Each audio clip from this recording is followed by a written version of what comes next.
Aujourd'hui, dans le Focus, nous recevons M. Alla Kwame, le président de la Fédération ivoirienne de cyclisme, qui vient d'organiser la 27e édition du Tour cycliste international de Côte d'Ivoire. Le patron de la petite reine ivoirienne, comme on l'appelle, va nous rejoindre tout de suite pour dresser le bilan de cette compétition bouclée samedi dernier à Agboville. Il arrive tout de suite pour nous en parler.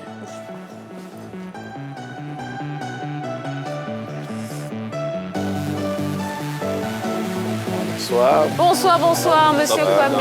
Allez-y, installez-vous. Vous connaissez ce fauteuil par cœur, donc oui, allez-y, prenez votre temps, il n'y a pas de souci. Comment allez-vous, monsieur Kwame? Très bien, merci. Et vous-même? Oh, écoutez, super. Vous avez promis que je reviendrai? Voilà. Voilà, je suis chose là. promise, chose due. Très bien. Alors, monsieur Kwame, président, on va vous appeler président quand même, c'est important. Vous revenez sur notre plateau, justement, pour nous faire le bilan de ce Tour de Côte d'Ivoire. Ouais. Alors, justement, en parlant de bilan, quel bilan est-ce que vous pouvez nous faire après une semaine de compétition remportée par le coureur de la SOA, Abou Sanogo? Pas exactement. C'est vrai qu'il est de la SOA, mais il a couru pour l'équipe nationale de Côte d'Ivoire. Oui, bon. Bon, d'accord. Voilà. Alors, c'est un bilan que nous pouvons faire à deux niveaux. Il y a d'abord, sur le plan sportif, là où ça a le mieux marché. C'est-à-dire que on avait créé un moment que cette compétition soit tuée dès le départ par ou l'équipe nationale ou un club. Tel n'a pas été le cas, puisque le vainqueur, Abou Sanogo, comme vous l'avez souligné tout à l'heure, a remporté la compétition avec 4 secondes d'avance sur son poursuivant immédiat. C'est vrai que les deux appartenaient au même club, mais là, sur cette compétition, les deux appartiennent au même club, mais là, sur cette compétition, c'était deux équipes, un pour l'équipe nationale, l'autre pour l'équipe de la SOA. Les autres également n'ont pas été, je dirais, en reste. Ils se sont battus comme ils pouvaient. Oui. C'est vrai que Sanogo a remporté aussi bien le maillot jaune, le maillot de leader, que le maillot des sprints intermédiaires. Sur 3 maillots donc, mis en jeu, il en a remporté 2. Donc il a vraiment écrasé la compétition par rapport à lui, sa classe personnelle. Maintenant, au plan de l'organisation, là aussi, on peut dire que dans l'ensemble, ça a été bon, sauf que les fonds n'étaient pas au rendez-vous. Bon, comme je vous l'avais souligné ici au départ, ça a été difficile, mais grâce à la solidarité des uns et des autres, nous avons donc pu commencer la compétition à tout bas et l'achever à Agboville comme on avait prévu au départ. D'accord. Bon, est-ce que vous avez des regrets, Président? Oui, des regrets. Regrets d'abord parce que nous aurions voulu avoir avec nous des équipes venant de l'extérieur. Oui. Pour qu'on puisse, n'est-ce pas, jauger le véritable niveau de nos athlètes. Et pour qu'on puisse répondre à l'appellation aussi internationale. International. Tout à fait, tout à fait. Ça manquait. Regret aussi parce que non seulement on n'a pas pu faire venir les équipes étrangères, mais en plus on n'a pas respecté un engagement, celui de payer une dette. J'ai eu à vous le dire ici il y a une dizaine de jours, que nous sommes allés à des compétitions parce que des équipes, des fédérations étrangères avaient acheté nos billets d'avion. Oui. Ça a été le cas du Mali, ça a été le cas du Cameroun, ça a été le cas du Bénin. Et nous n'avons pas pu payer cette dette-là. C'est simplement un peu gênant. Mais je pense que nous sommes anti-sportifs, nous pouvons nous comprendre et j'espère pouvoir leur retourner l'ascenseur une autre fois. D'accord. Alors, lorsque vous étiez passé nous voir sur le plateau, vous aviez annoncé un budget de 50 millions de francs CFA. Oui. Est-ce que l'État a pris en charge ces 50 millions? Et sinon, à quelle hauteur l'État est intervenu? Non, à ce budget, c'était le budget définitif, je vous ai dit, à minima. Oui. Là-dessus, l'État a promis de payer 6 750 000. Je ne les ai pas encore, je ne les ai pas eus avant de partir.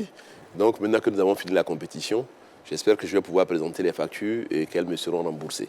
Donc sur le budget de 50 millions. Sinon, ce que nous avons au départ demandé à l'État de Côte d'Ivoire, c'était qu'on nous donne 50 millions pour que nous-mêmes en face, nous puissions trouver 50 millions pour faire un budget global de 100 millions et pouvoir donc faire venir les frères et sœurs de l'Afrique de l'Ouest ou même de plus loin. Voilà.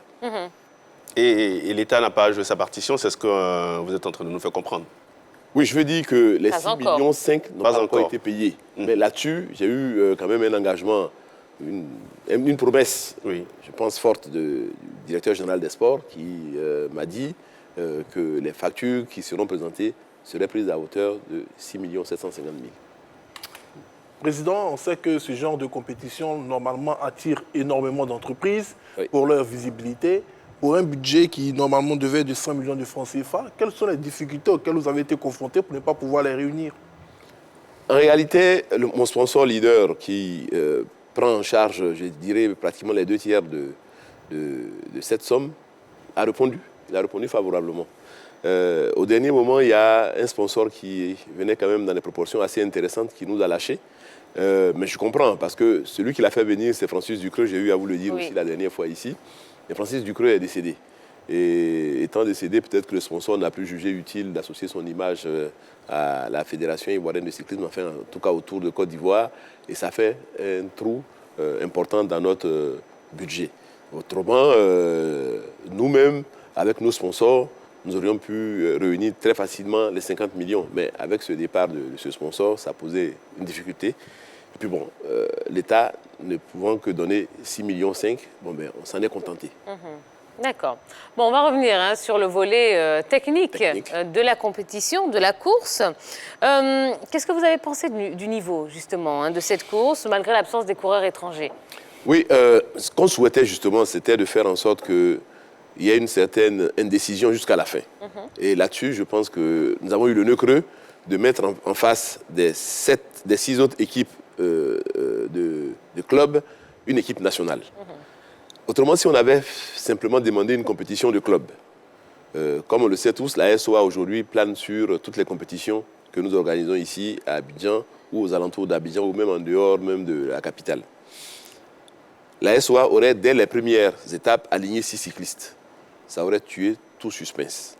Or là, lorsque nous avons pris certains athlètes de la SOA, pris d'autres athlètes de différents clubs, on a, je dirais, réparti un peu les chances.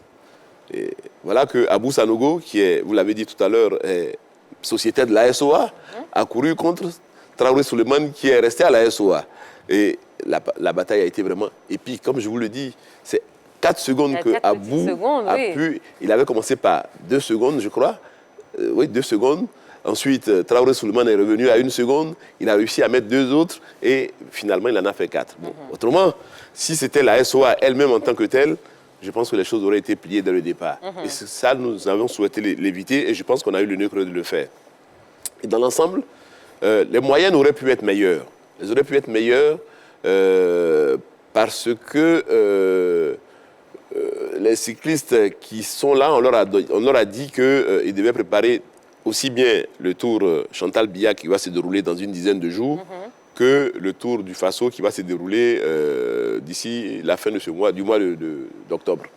Et donc, en même temps qu'ils voulaient montrer qu'ils sont en jambes, qu'ils sont bons, en même temps, ils se disaient, si je me donne à fond que je me blesse, je ne pourrai pas aller au tour du Cameroun, enfin au Chantal Biya, je ne pourrais pas aller au Cameroun. Donc il y avait ça, au Faso plutôt. Donc il y avait ça un peu, mais n'empêche que je pense que les moyennes qui ont été atteintes, à certains moments on a frôlé les 40 km/h, elles sont bonnes à prendre. Là aussi les distances, c'est pas très longues, ça aussi il faut le dire, elles n'étaient pas très longues. Alors Abou Sanogo, qui remporte la compétition avec 4 secondes d'avance, est-ce qu'il est un beau champion? Oui, vous savez, au cyclisme, vous pouvez remporter une compétition avec juste 1 seconde. Et oui. Ça suffit. Et ça s'est déjà produit dans des compétitions de très haut niveau, comme le Tour Amissa Bongo, une course 2.1, où à l'époque, Nathanaël Beran, qui a gagné la compétition, n'avait même pas remporté une médaille, une étape. Mais avec les bonifications, il a pu remporter donc, le Tour Amissa Bongo avec juste 1 seconde d'avance sur les autres. Donc c'est des choses... Le cyclisme est quelque chose de très fantastique. Il faudrait peut-être qu'on vous invite un jour à une de nos compétitions, vous allez voir. Parce que vu à la télé, c'est pas suffisant. Il faut le voir de façon de vrai. Il faut le vivre de l'intérieur. Tout à fait, tout à fait, tout à fait. Alors, qu'est-ce qu'il gagne en termes de primes? Bon, avec les mêmes moyens que nous avons mis en place donc, une grille de primes de 4 millions de francs CFA, mais ce n'est pas lui seul qui les gagne. C'est-à-dire c'est à repartir sur les différents maillots qui ont été mis en jeu. Comme je vous ai dit, on a mis en jeu 3 maillots. Oui. Le maillot de leader au temps, donc le maillot jaune, le maillot du meilleur jeune et le maillot d'un sprint intermédiaire. Lui, il a eu 2 maillots sur les 3. Bon, savez aussi que le cyclisme, quoi qu'on dise, est un sport d'équipe. Donc, il ne sera pas le seul à empocher tout l'argent qui sera donné. Je pense qu'avec ses coéquipiers, ils vont se repartir cette somme. La présidente, tout à l'heure, vous évoquez le fait que certains de nos coureurs vont participer à des tours en Afrique. Oui. À quand un Ivoirien qui va participer, par exemple, au Tour de France ou à la Vuelta? C'est une très bonne question. Vous savez, au niveau du Tour de France, on invite effectivement des équipes, mais des équipes qui sont dans le haut du pavé. Ce n'est pas des équipes nationales qui elles-mêmes ne réussissent pas à organiser des compétitions inscrites au calendrier qu'on invite. C'est ça notre difficulté. Nous, on est encore vraiment 2 crans en dessous. Il faudrait qu'on travaille encore davantage. D'abord, la première des choses qui est peut-être urgente pour nous, c'est de pouvoir réinscrire notre compétition au calendrier de l'UCI, donc au niveau 2.2, faire en sorte que des équipes qui ont envie de gagner des points au classement africain ou même au classement mondial puissent venir ici en Côte d'Ivoire, compétir, relever donc notre niveau. Si on a fait ça, au bout de peut-être 4-5 ans, peut-être qu'un jour on verra un Ivoirien compétir au Tour de France. Parce que les Africains qui sont allés compétir au Tour de France, très souvent n'ont pas été ridicules. Cette année, vous avez vu le Sud-Africain. Bon, il n'est pas le premier Sud-Africain d'ailleurs, mais comme il est un Sud-Africain noir, ça fait le buzz. Mais sinon, avant lui, il y a des Sud-Africains blancs qui ont compéti. Et avant, les Sud-Africains blancs aussi, il y a eu des Érythréens qui ont compéti. De sorte qu'un Érythréen a porté même le maillot du meilleur grimpeur pendant de nombreuses étapes. Donc les Africains, surtout ceux qui proviennent des pays où ça monte, où il y a des montagnes, sont très performants. Parce que vous savez, ces grands tours-là, très souvent la décision se fait en montagne. Nous, pour l'instant, on n'a pas de grands grimpeurs. C'est Cissé Isaka qui s'est montré, donc, qui a des qualités de grimpeur. Et il va falloir attendre un peu. D'accord. Alors, justement, en parlant de Cissé Isaka, Oui. on a... Vous n'avez pas vu. On ne l'a pas vu. Alors, qu'est-ce qui explique son absence? Parce que c'est quand même l'un des meilleurs athlètes ivoiriens. C'est clair. La veille du départ, l'entraîneur m'a appelé pour me dire que Cissé avait un palu.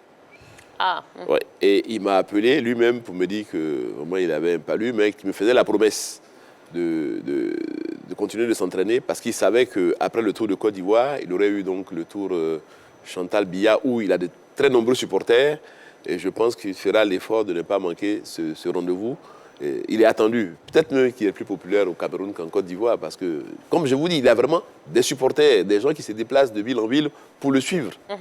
Parce que il a fait sa renommée là-bas comment? Parce qu'il s'est montré un grimpeur et comme on le dit chez nous, il a déposé un Européen. Alors c'était extraordinaire. C'était un Européen qui habituellement venait, qui gagnait donc les compétitions au Cameroun, surtout quand c'était en montagne. Et cette fois-là, Cissé l'a déposé et depuis il est devenu donc un grand champion que tout le monde connaît. Tout le monde l'adule au Cameroun. Président, tout à l'heure, vous aviez évoqué le non-paiement de dettes vis-à-vis de certaines fédérations qui avaient pris en charge les délégations ivoiriennes. Oui. Et n'ayant pas pu rembourser ces dettes, vous annoncez que la Côte d'Ivoire va participer à 2 événements majeurs. Oui. Donc, où est-ce que vous allez enlever les fonds pour pouvoir participer à ces 2 compétitions-là? Mais justement, ces gens-là sont des gens formidables. Comme je vous le disais, au Cameroun, déjà, je leur devais de l'argent. Je devais leur payer des billets d'avion. Quand j'ai été très coincé, je leur ai envoyé un message, j'ai dit, bon, écoutez, je suis vraiment coincé, voilà, bon, donnez-moi la liste de vos athlètes et puis je vais voir si, dans quelques temps, je peux payer les billets d'avion, vous allez venir. Le secrétaire général, c'est très tard dans la nuit que lui et moi, nous avons échangé. Le lendemain matin, il m'a envoyé un message, il m'a dit, écoutez, président, on ne se connaît, ce n'est pas d'aujourd'hui, on s'est rencontrés plusieurs fois ici au Cameroun, même en Côte d'Ivoire quand je suis venu. Je vois que vous avez des difficultés. Le Cameroun va renoncer à sa participation au Tour de Côte d'Ivoire de cette année. Mais en même temps, je vous confirme qu'on vous invite au Tour Chantal Biya. Donc les billets sont arrivés et nous irons au Tour Chantal Biya. Vous voyez un peu, c'est bon, donc c'est grand, c'est beau. Vraiment. C'est beau. Et c'est écrit, il a écrit en plus, le message est là. Il m'a dit non, je ne vais pas ajouter à vos difficultés. On va renoncer à notre participation. Peut-être que l'année prochaine on viendra, mais cette année, déjà, je vous confirme que vous êtes invité au Tour Chantal Biya et ils ont tenu leur parole. Les billets sont arrivés. D'accord. Bon, allez, président. Quel est le futur challenge de la fédération après l'organisation du Tour? D'abord, c'est effectivement être présent à ces compétitions importantes-là, qui sont le Tour Chantal Biya et le Tour du Faso. C'est des compétitions très importantes. Et au Tour du Faso, cette année, ce qu'il faut retenir aussi, c'est qu'il y a une compétition de dames qui va être organisée. Une compétition d'ailleurs qui nous a souri pour les 2 premières éditions, puisque la première édition elle a été remportée par une Ivoirienne. La deuxième édition, une Ivoirienne a fini 3e. Et là, nous sommes donc à la 3e édition. Nous allons donc avec ces jeunes dames qui vont compétir sur 3 étapes. Et nous espérons qu'elles vont pouvoir tenir la dragée haute au Burkinabé. Parce qu'elles, d'une manière générale, elles sont un peu plus nombreuses que les autres. Mais j'espère que les Ivoiriennes qui vont aller feront ce qu'il y a à faire pour ne pas revenir ridicule. Donc il y a ces 3 étapes, prochaines étapes qui sont immédiates, qui sont importantes pour nous. Le Tour Amissa Bongo, le Tour du Faso, hommes et dames. D'accord, très bien. D'autres questions? Non. Non. Alors, moi, ma dernière question, elle sera pour moi, voilà. Est-ce qu'on peut espérer revoir les sélections nationales pour la 28e édition du Tour de Côte d'Ivoire? C'est là mon souhait. Nous allons y travailler. On est à la recherche de sponsors.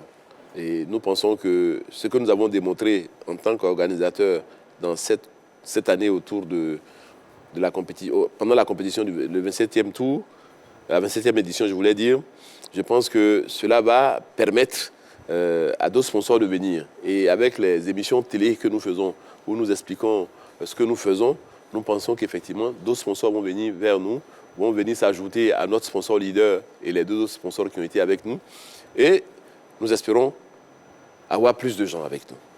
Si nous avons les moyens, bien sûr, que l'État ivoirien également nous aide davantage que cette année, forcément, nous allons pouvoir vendre l'image de la Côte d'Ivoire. Parce que notre but, c'est ça.